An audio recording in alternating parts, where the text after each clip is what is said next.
Good afternoon. Good afternoon. This is Marcia Weeks, and you are watching the Marcia Weeks show. And I'm coming to you live from Barbados in the Caribbean. If you're anywhere where it's cold right now, sorry, but it's beautiful. Well, it's summer, it should be warm in most places. But it's beautiful. Barbados, a bit overcast today, but it is still beautiful. You see the blue?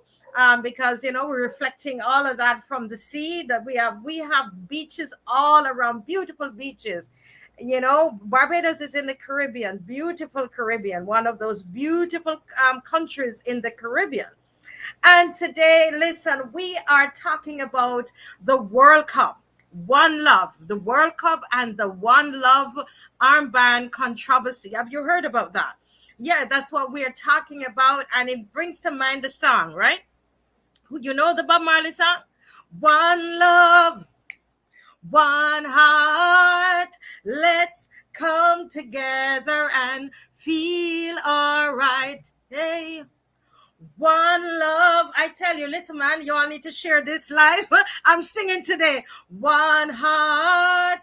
Let's get together and feel all right. Now, that's a song from my home country, Jamaica. Bob Marley. Everybody know the famous Bob Marley. And that's a song that is sung all over the world. And right now, there is a controversy happening at the World Cup, and we're going to talk about this with this One Love armband. Okay, and we're going to hear a bit more about that, but I'm going to ask you to share. And thank you for those who are joining me. Those of you who are watching again on Carvision, call the neighbor and tell them turn on the TV. Turn on the TV. Marcia Weeks is live on the Marcia Weeks show. Africa Bridge TV network, we're on there as well. Thank you all for watching. And those of you who are watching me on my Facebook page, the Marcia Weeks show, thank you so much for watching today. Now, before we go into the controversy, there is still a game that is happening, right? We're still watching a game. And I don't know about you, but I love football. I love to watch football. I love athletics. I love football. And, so before we go into all of the controversy, let's look at what is happening right now in terms of results. What are the current results so far in the World Cup? So on Sunday, the first game was played, Group A, Qatar and Ecuador. Qatar, of course, they're the hosts, and that was a 2-love in favor of Ecuador. And the commentators are saying that's very odd because usually the host country doesn't lose that first match, but it happened right there in the Middle East, and with Qatar. And then on Monday, November 21st, England, my goodness, England and Iran. And England 6 goals, Iran 2. And so, of course, England, the winner there. And many are saying that England is going to be come out victorious. What do you believe? Who are you rooting for? Then we had Senegal and the Netherlands. And, yeah. So as I'm saying, regardless of the controversy that is happening with these One Love armbands, the matches are still going on, right? The Netherlands beating Senegal there in 2-love, and Group B, USA and Wales. They drew right there. Group C, Argentina and Saudi Arabia. And that's a big one. That's a big upset. Saudi Arabia, winning that match. Isn't that odd? another one. Yes, Denmark and Tunisia, and there was a draw. Group C, Mexico and Poland. That's a draw again. France. That's my guy, Mbappe, man. Mbappe is my guy. Mbappe, France and Australia. And France, the winner there. I don't think, is there, no surprises there. Morocco and Croatia, they drew. The match drew. Germany and Japan, that's today. And look at it, guys. Japan beat Germany. Yes? Spain and Croatia. It's playing right now, actually, and later today, Belgium and Canada. And you can go on the website there, on the World Cup website, and see all that's happening.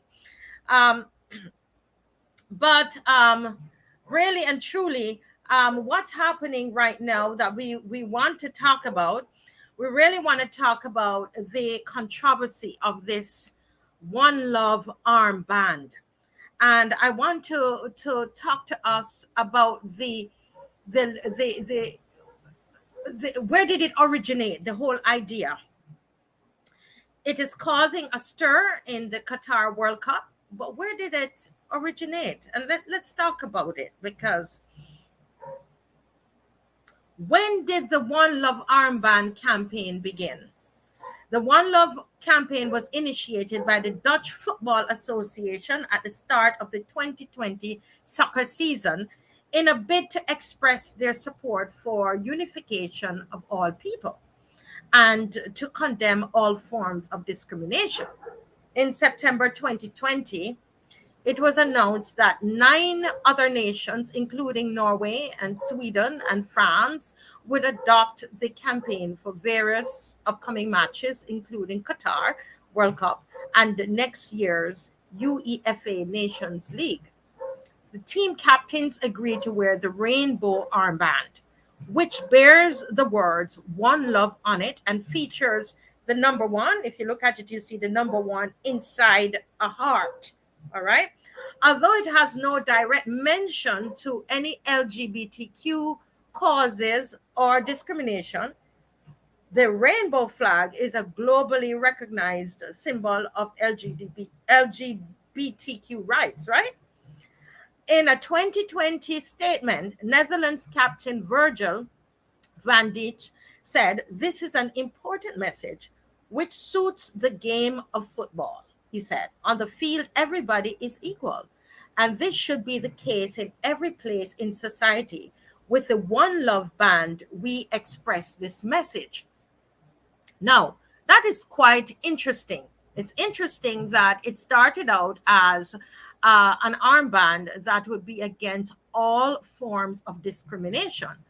But one has to ask the question, really, why then, if that is the case, if it is to depict and to fight against all forms of discrimination, why the rainbow?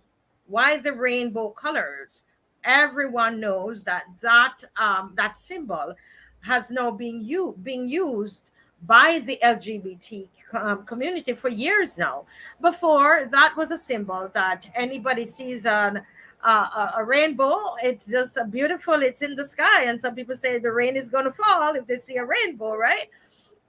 And it's also a sign from the Bible, where in the story of Noah, where there was the rainbow, and it was a symbol that God would no longer destroy the world through a flood. However, this symbol has now been, some would use the word hijacked by the LGBTQ community, and that symbol is being used throughout the world to identify LGBTQ causes.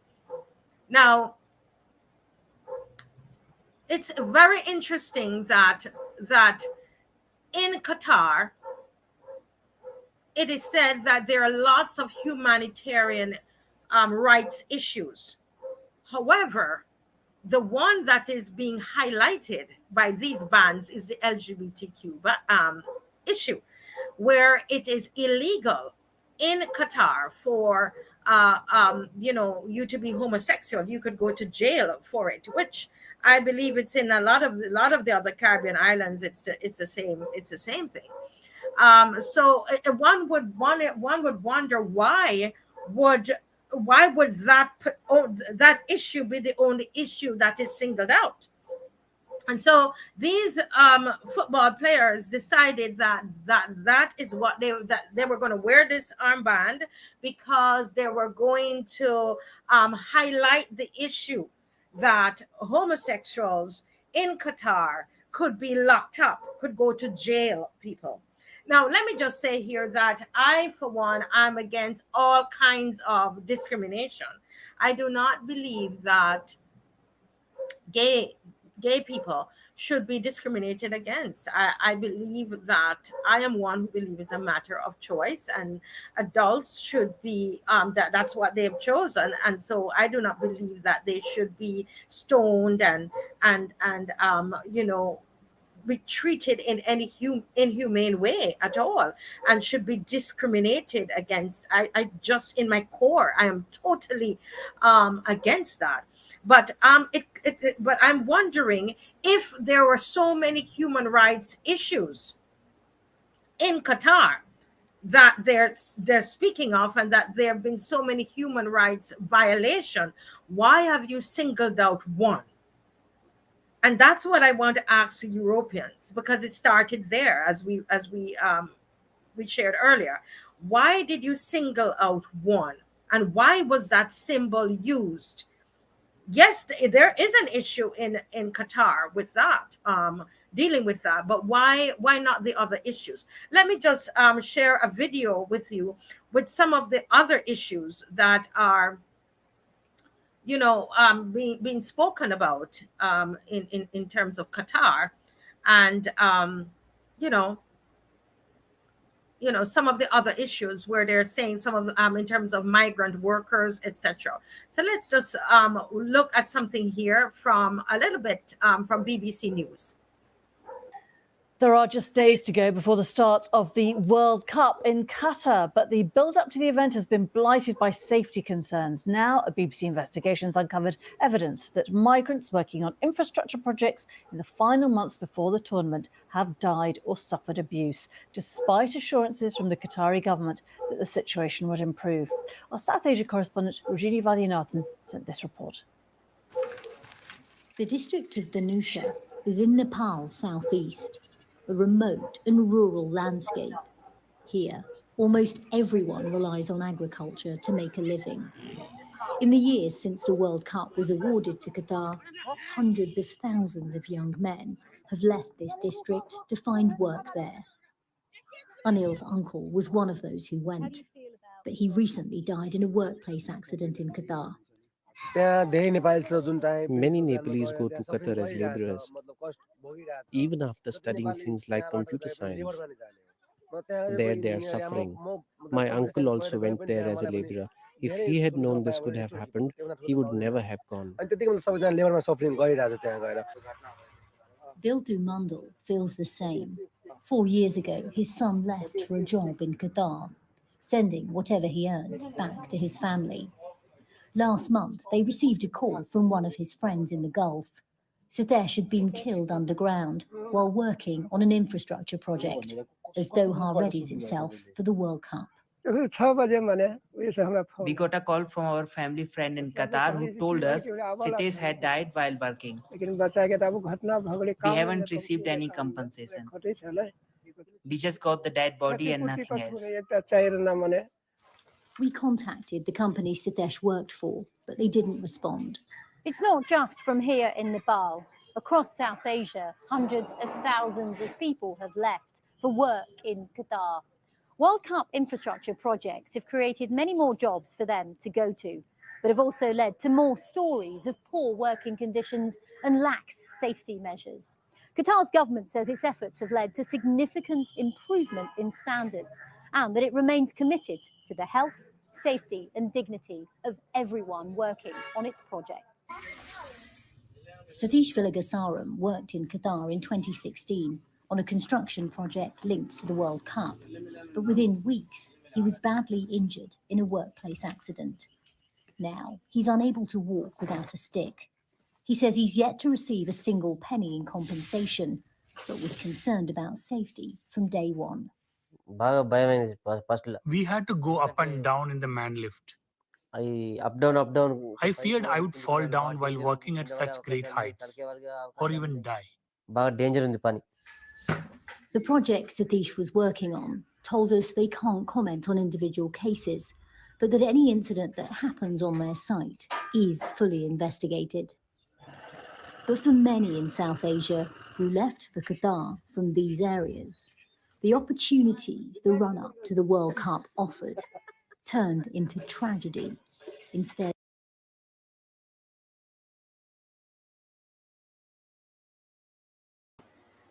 Sorry about that. This is what I am asking, why I'm asking the question, because if this is the issue here that BBC News is reporting of these inhumane treatment of migrant workers in Qatar, why isn't this one of the issues that is raised by the football players? Why didn't the teams in Europe decide to make this one of the main issues? Why is the only issue that they seem to be focusing on is the issue of the discrimination against homosexuality or homosexuals in Qatar? While that is a legitimate issue, because I do not believe that someone who made a choice to be gay should be locked up for it. I do not believe in any forms of discrimination against anyone. But the question is, if this is truly about the human rights violations in Qatar, why aren't we outraged about all of the human rights violation? Why didn't the armband say anything about these migrant workers? This is something that really is, I'm asking the question, and it really causes me to think about something. The word that comes to me is intolerance. And I have heard that word for quite a number of years now. And, it is being, again, one other word that is hijacked by, I believe, by the LGBTQ community, because it would appear that they are the only ones that anybody could really be intolerant against. But we're seeing, while yes, I believe in the beginning there was a lot of that kind of behavior towards people who chose to be gay. But we are seeing, hi Anika, we're seeing that the tables have turned, and there is a pushing. It appears to me as a pushing of an agenda, because I just showed you where people have died there. BBC saying that, it could be thousands of migrant workers who have died building these huge World Cup stadiums in Qatar. But yet still the armband has on it the LGBTQ sign, the rainbow sign that everybody associates with LGBTQ. Is that the only human rights agenda? Violation? Is that the only human rights violation in Qatar? Interesting. And it makes me feel, watching the whole thing, it feels as though someone is pushing an agenda and using an opportunity to basically push their beliefs on a culture and on a people, and bullying their way into Qatar changing their culture. Should they change that? I don't think that no one should be locked up based on their decision whether they want to be gay or not. I don't believe in that at all. But is this the way to do it? Is bullying now the tactic of the LGBTQ community? Is intolerance now the modus operandum for LGBTQ community? It's a long terminology there, a long name. Yeah, is that now the method that we are now employing?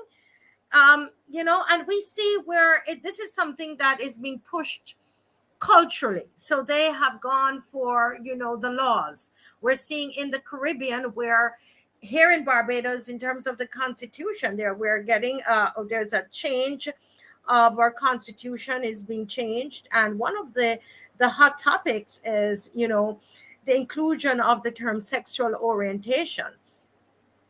And and there is a real pushing of this through the LGBTQ community, because they want certain laws changed on the books, etc., and they want their rights enshrined in the constitution, which, as I said, I do not believe that there should be any grouping in the society who doesn't have rights, legitimate rights. But it just always seemed to be such a pushing of it, and a bullying, and a forcing of culture. And so here is the West bringing their culture to those in the Middle East, and almost like they're forcing it on them and telling them that you have to do this, so it's quite interesting.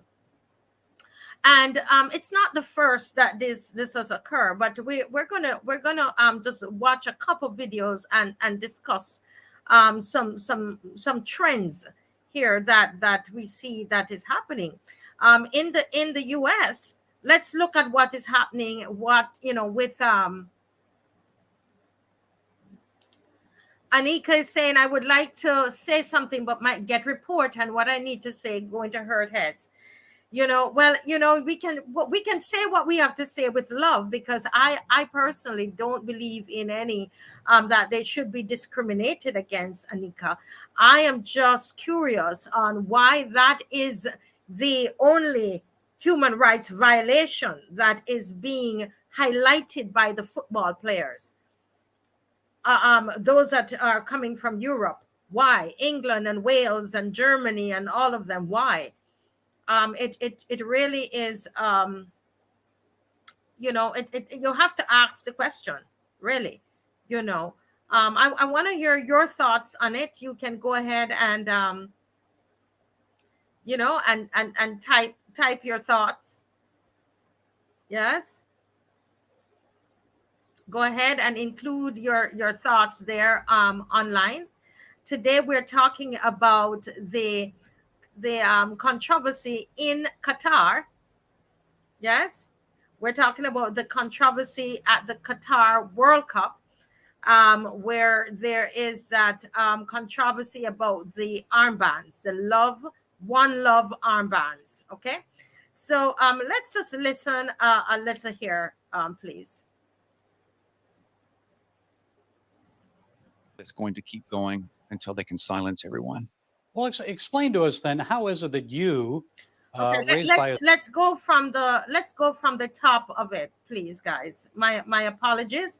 Those of you who have just joined us, we are talking about the controversy that is happening in Qatar right now at the World Cup, where there is this issue with the OneLove armband, which is supposed to be in support of the LGBTQ community. And my question is, why only that issue? If Qatar is known for human rights violations, why is that the only issue that these European footballers are making a big thing about?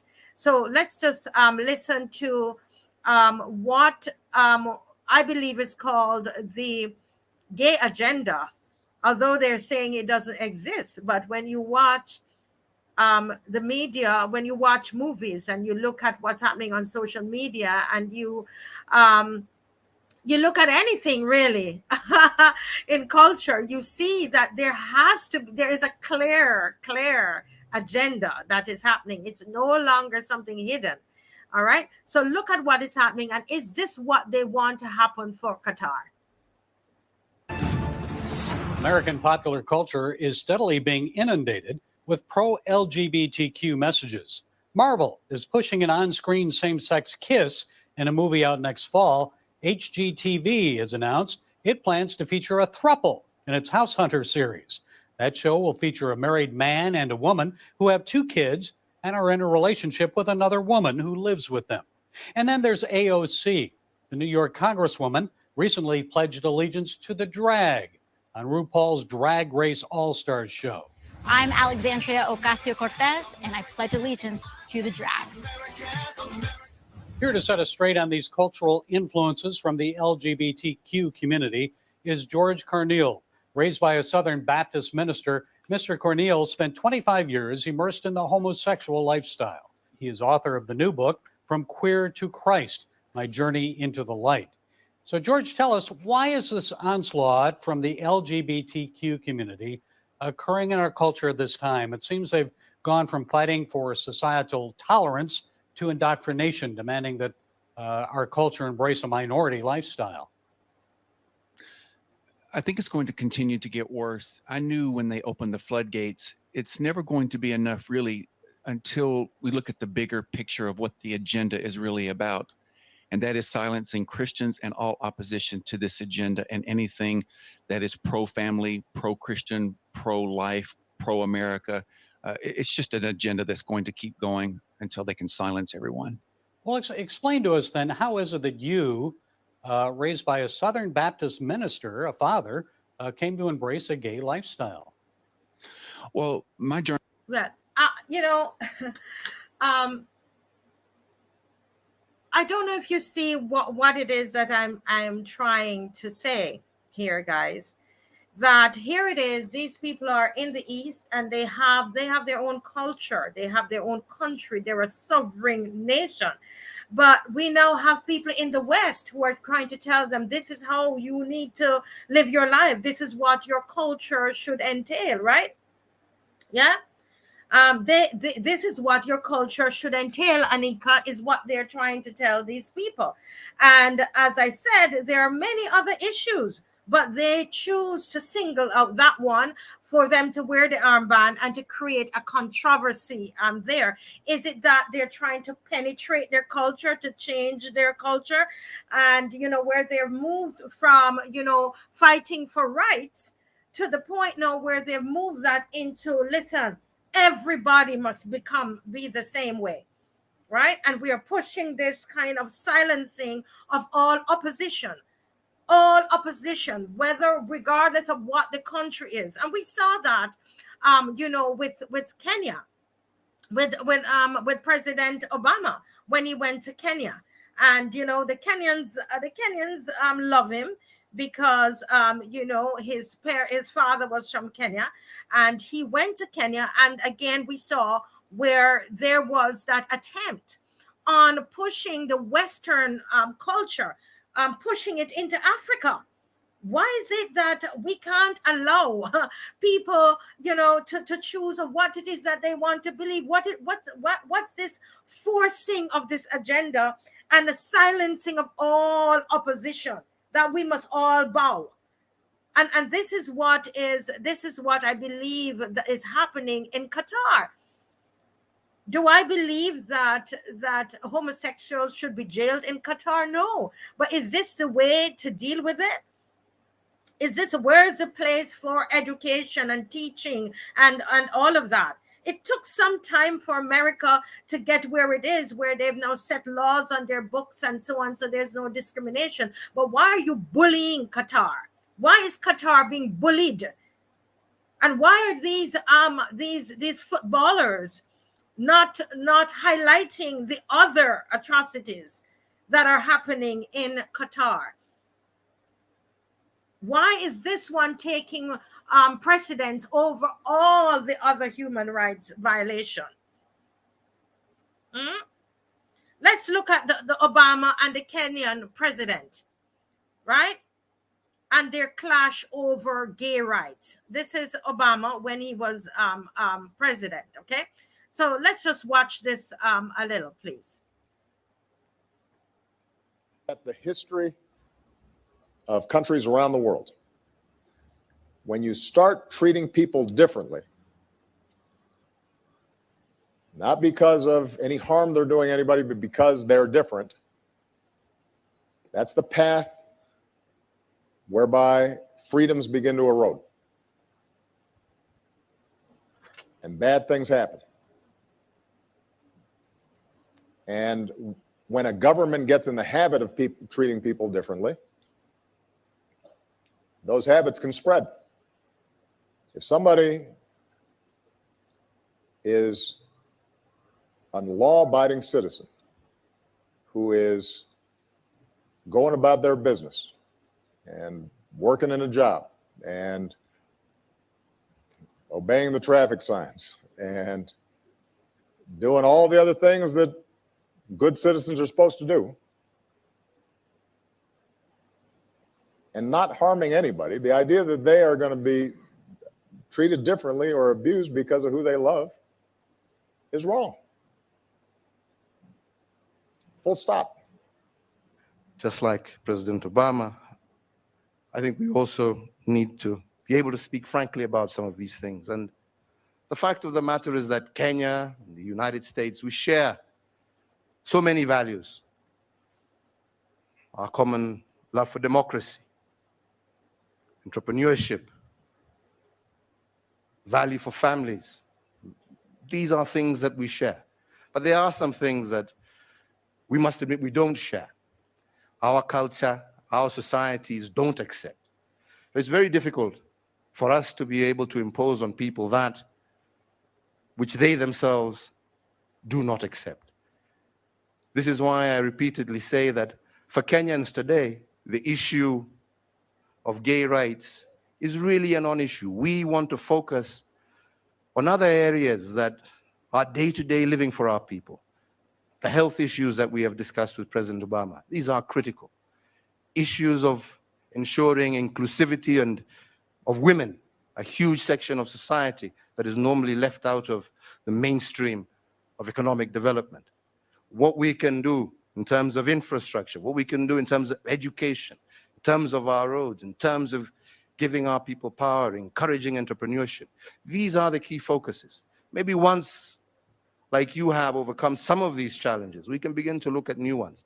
But as of now, the fact remains that this issue is not really an issue that is on the foremost mind of Kenyans, and that is the fact. Wow. Now, you see what is happening there. You saw the then President Obama is there lecturing the people of Kenya and to force their culture, the American culture, American policies on another country.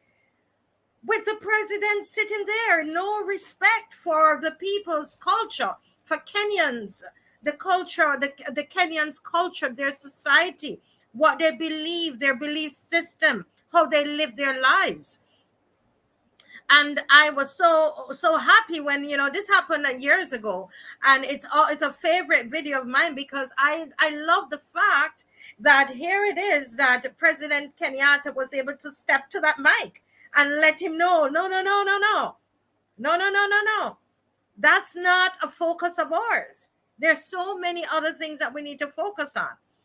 The rights of women, just running water for our people. There's so many other issues. And did you see how President Obama would believe that he has the right to lecture the people of Kenya, not remembering how far America has come. There were states in several states where even to this day that they don't accept everything about the LGBTQ community. So why are you lecturing and why are you basically silencing all opposition, and you're going worldwide and pushing this agenda worldwide?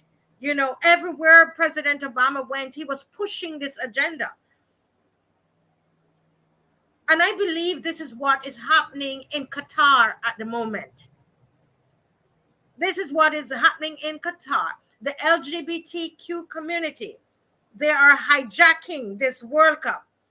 Again, they're trying to use it as a platform to stand on, to speak, they say, about human rights violation. However, they are only signaling one human rights violation.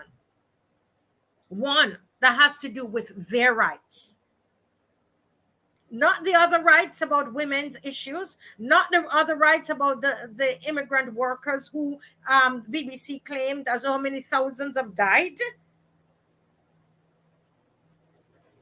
However, It's the LGBTQ rights that is being pushed by these players. And they left home with these armbands, and this is what they were going to do. And they were going to do it until they were told that if you do it, you're going to get a yellow card. We're going to get to there. So they were so standing on this big, morality platform, human rights and everything, until they heard, you're going to get a yellow card if you do it. And they knew that 2 yellow cards and that it what would be it. And all of a sudden, the grandstanding is over. Really? It was that serious to you? But I want to show you another instance, right? There's another instance where the president of Zimbabwe, well, the former president, he this is Mugabe, and as we know that he passed, but this is what he had to say at the UN, right? When Africa was being pressured, okay? When Africa was being pressured, and this was actually 7 years ago. 7 years ago. So let's just listen up to Robert Mugabe. We equally reject attempts to prescribe new rights that are contrary to our values, norms, traditions, and beliefs. We are not gays. Cooperation and respect for each other will advance the cause of human rights worldwide. Confrontation, vilification, and double standards will not. Mr. President, self-determination and independence are intrinsic and fundamental rights that should be enjoyed by all peoples everywhere without distinction. We are deeply concerned by the continued denial of this basic right to the Sahrawi people. We urge the United Nations to expeditiously finalize what must be done to conclude the decolonization of the Western Sahara. Really and truly, when you think, guys, when you think about all the atrocities that have been done to Africa, and you think of the UN, and you think about the UN and the work of the UN and how they're full force behind the LGBTQ rights. Full force behind it. But what about the atrocities that are still being done in Africa? But yet still, they are determined to push this agenda, ignoring the values of people in Africa and like people in the Middle East, ignoring the norms, the culture of the people. And it appears to me that it's a silencing, the silencing of all opposition. How tolerant is that? Or how intolerant is that? Isn't that interesting? And as I said, I believe that it is my opinion that this is what is happening in Qatar at this moment. This is what is happening in Qatar.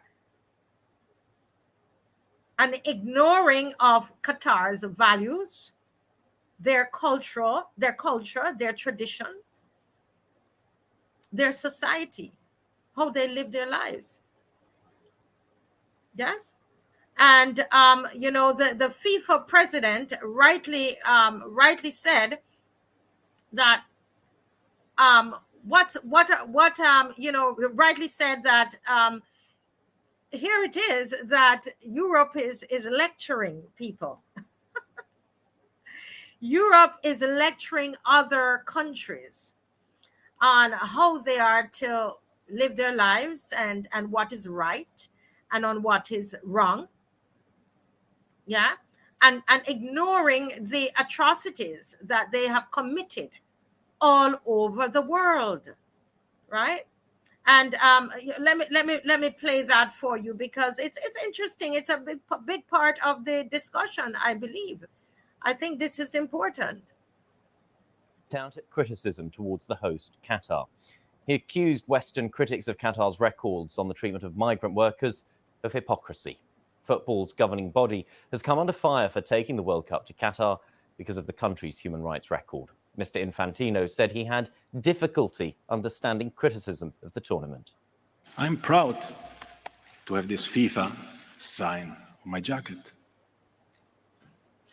It's not easy every day to read all these critics for decisions which have been taken 12 years ago when nobody of us was there. And now everyone knows that we have to make the best out of it, and we have to make the best World Cup ever. I think for what we Europeans have been doing in the last 3,000 years around the world, we should be apologizing for the next 3,000 years before starting to give moral lessons. Well, after his statement, our sports editor Dan Rowan challenged Mr. Infantino on some of his comments. You accuse some in the West, the critics, of being hypocritical. Isn't it hypocritical to, on the one hand, say that FIFA stands for equality and non-discrimination, while at the same time supporting an event in a country which has discriminatory laws? If you were to exclude all the countries who have discriminatory laws or other human rights problems, who are playing football only, maybe you and me, maybe. Because I don't know, I know that me, I don't discriminate, but you, I don't know, I hope not.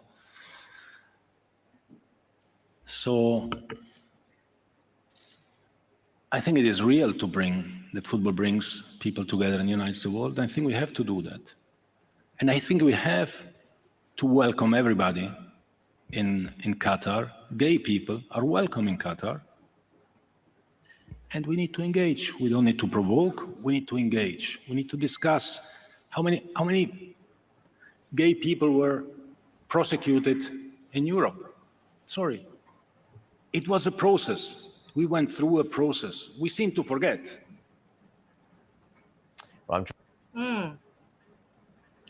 Quite interesting there, because indeed I believe it is hypocrisy. It is hypocrisy. It took America, countries in Europe, in Canada, years to reach where they think that they have arrived in terms of being such, in terms of morality as it relates to human rights issues. So why are we right now making this such a huge issue for Qatar, and standing on our soapboxes and preaching and lecturing and giving moral lessons to Qatar? Why are we doing that? I think that there is an ulterior motive. There is an agenda, I tell you. There is an agenda, and the agenda is being pushed all over the world. It's not just Qatar, but it's all over the world that this is happening.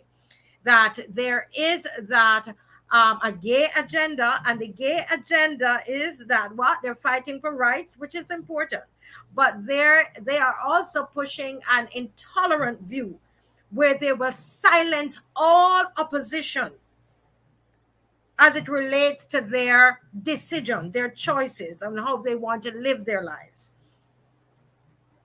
I believe that this is what is happening in Qatar. What are your views? That's my view. What are your views about this? And as the president said, I agree with him. Let there be discussion.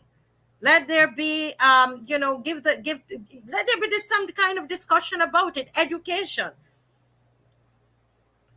as well. But why is this being pushed? Why aren't we talking about all the other human rights violations that's happening in Qatar? And if it were to whichever the countries, there's some kind of human rights violation in every country.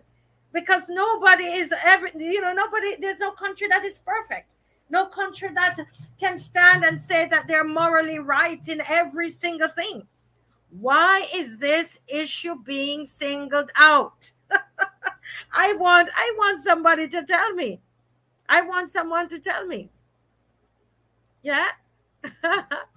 Why is it being singled out? That is the thing. It's a World Cup.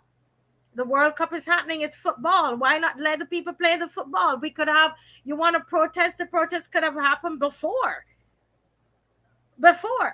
And why aren't these, these morality soldiers, the English team and the German team and all of these teams that's coming out of Europe? Why didn't you take the consequence of wearing the armband? When FIFA said, no, you can't wear the armband, or you're going to get a yellow card if you wear the armband, why didn't you wear it, since it matters to you so much? Why did you decide that you're not going to wear it? You should have gone ahead and wear it, because you believe this. You believe that Qatar is wrong, and you believe that there is a human rights violation. I'm against that. Why didn't you do it? Quite interesting. FIFA has said to the players in an article. FIFA says, no, you are not going to wear the armbands. Instead, what we're going to do, we'll have an armband, and the armband will say no discrimination. Right? The armband would say no discrimination. What do you feel about that, guys? FIFA says no discrimination. That is what their armband is going to say. That there'll be no discrimination, that they are not going to they're not going to do and they're not going to use that armband, the OneLove armband with the rainbow, but they are going to have an armband that says no discrimination. I think that is fair. I think that is fair, right? The soccer teams of 7 European countries were set to wear rainbow armbands to promote a message of LGBTQ inclusion in a nation where homosexuality is illegal. But after facing heat from the sports ruling body, FIFA, none of them will. Did you truly believe in your cause? Was this really your cause? Or is there a group that was forcing or behind the whole thing? Is this something that you truly, these 7 teams, did you really believe in this cause? Is the question. Right? Did you really believe in the cause?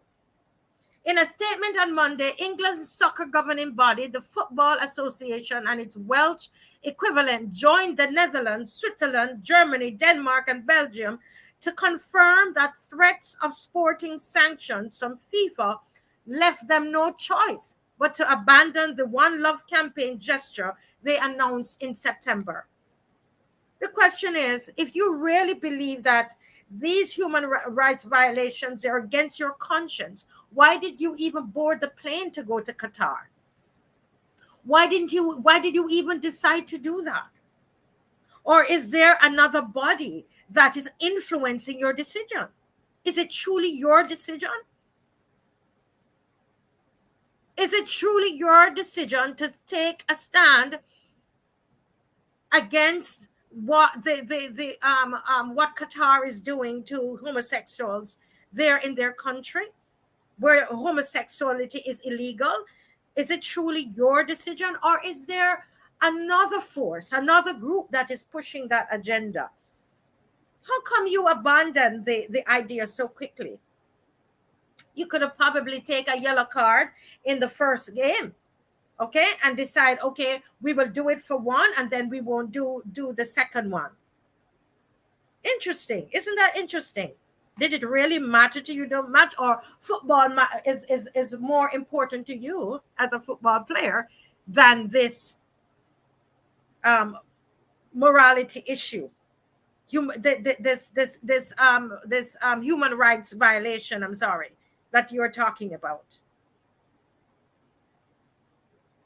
As national federations, we can't let our players face sporting sanctions, including bookings. So we have asked our captains not to wear the armbands in the FIFA World Cup games, right? So this is the federations, the European Federation says, as national federations, we can't let our players face sporting sanctions, including bookings. So we have asked our captains not to wear the armbands in FIFA World Games. Did it come down to money? Really? And you're standing on this soapbox and trying to lecture to Qatar? And you couldn't even take a sanction for something you claim to believe in so much? The federations added that they were prepared to face fines for breaching kit regulations, but they would not afford to have players receive yellow cards or be forced to leave the field. The statement also said that the teams are very frustrated with FIFA and believe that this is unprecedented, before noted that they will show support in other ways. On Saturday, FIFA announced its own armband initiative, suggesting players wear different armbands for each match, featuring what critics consider slogans such as "Football unites the world," "Share the meal," "Bring the moves," right? Or they have one about, against all discrimination.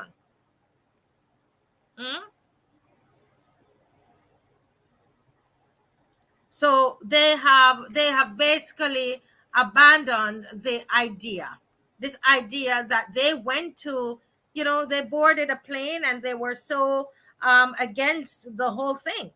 But when they got there and they heard the consequences, they heard that they heard what was going to happen, they abandoned the idea. They got off those soapboxes and decided, I guess we can't do this to the fans. It's going to affect my pocket, so I've got to play. And so it makes you wonder how serious they were and how heartfelt was this issue really. How much, how did this really truly matter to them? It makes you wonder. It makes you really, really, really wonder. Here's a picture of Germany covering their faces, their mouths. So Germany covered their mouths in team photo in protest at FIFA ban on OneLove armband. But Germany, what about the armbands? Why didn't you take the yellow card? That's what you need to tell the people. Does this matter to you so much? Why didn't you take the armband? Why didn't you wear it? Where are your armbands? Right? The Germany team covered their mouths in their team photo ahead of their opening World Cup match against Japan in protest against FIFA's ban on the OneLove armband. Probably Germany, if you wore the armband, you probably would have won. You let a country like, Japan, not that Japan is a bad country, but not necessarily known for football. You've had a long history in football. And you didn't win today. Probably your mind was all over the place and not focused on football that you went there to play. Yeah. The German FA, DFB, confirmed that the team came up with the idea. Nancy Faeser, Germany's interior minister, also wrote the OneLove armband she wore it in the stand where she was seated alongside DFB president Bernd Neufendorf. Yeah. So this is Germany here, making a protest stand. And before they played their game, and probably had that on their mind why they lost to Japan. But it also, the question is there also about this OneLove, and I want to, as a Jamaican, I want to address that, because we know that the term OneLove is coming from the Bob Marley song.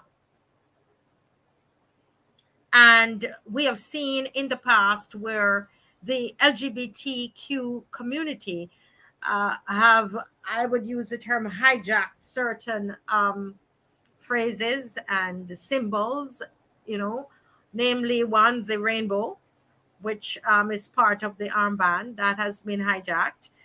It's a biblical symbol, and I think they're making some changes. They've made some changes to the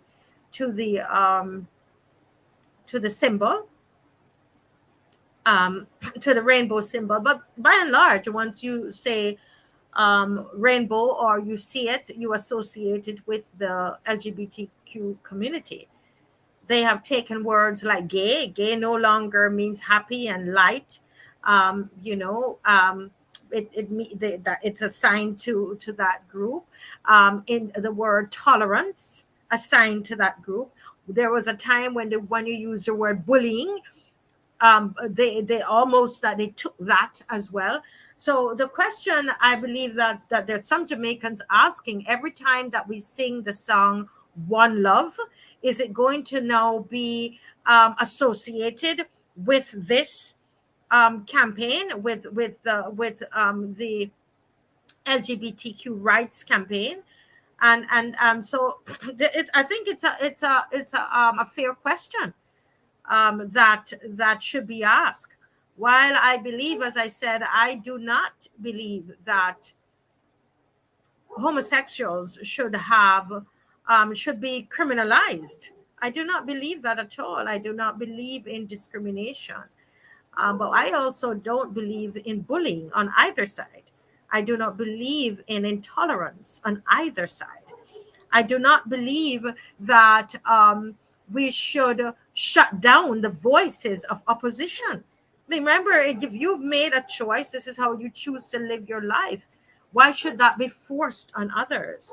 And why should you be so intolerant that there should be no opposition to choices that you have made?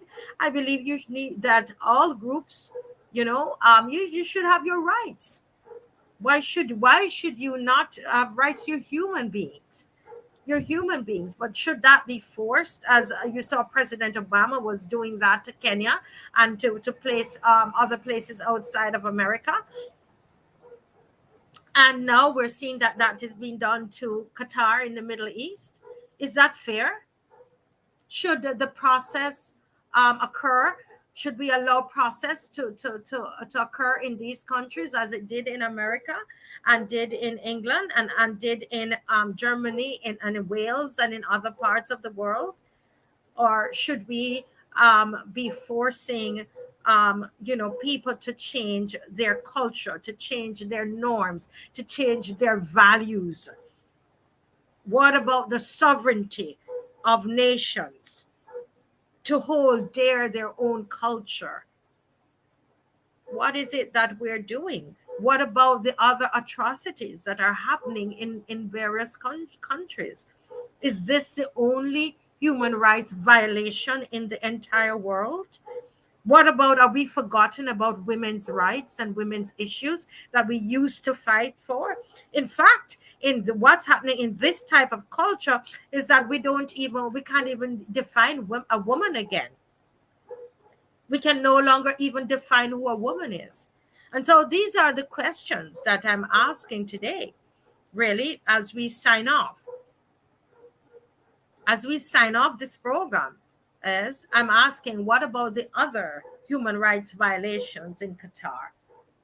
What is this agency that's behind all of this? Why didn't the players continue with the armbands? Why did they play without it? Why did these 7 European countries decide they weren't going to do it? If this is such a moral issue. And will the LGBTQ community become intolerant? Are they becoming intolerant? Are they now becoming bullies? of people who do not see eye to eye with them. Yes. And that's it for today, guys. I'm going to see you again next week at 1 o'clock. All right. So God bless you today. Know I had lots of questions, and this is a highly controversial one.